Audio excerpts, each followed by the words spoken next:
कमीर city JNU सना का world district reporter Sahiwal. 14 फरवरी Valentine day की बजाय हया यौम हया।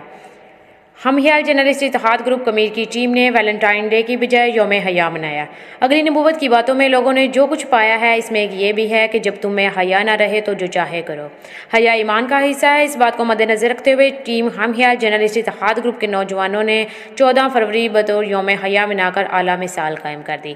यौम हया के मौका पर हम ख्याल की टीम ने कमीर सिटी में घर घर जाकर बहनों को हिजाब पेश किए और अपने नौजवान भाइयों को ये पैगाम दिया कि बहैसियत मुसलमान हमें वैलेंटाइन डे की बजाय यौम हया मनाना चाहिए और किसी की माँ बहन को फूल देने की बजाय अपनी बहन समझते हुए इसके सर पे दुपट्टा रखना चाहिए। टीम हम ख्याल ने इस्लाम मुखालिफ इस तासर को ख़त्म करने के लिए घर घर जाकर अपनी बहनों को हिजाब पेश किए। अहले इलाका ने हम ख्याल टीम के नौजवानों की शानदार सोच और काम को ज़बरदस्त खराज तहसीन पेश किया। हम ख्याल जर्नलिस्ट इत्तेहाद ग्रुप कमीर सिटी।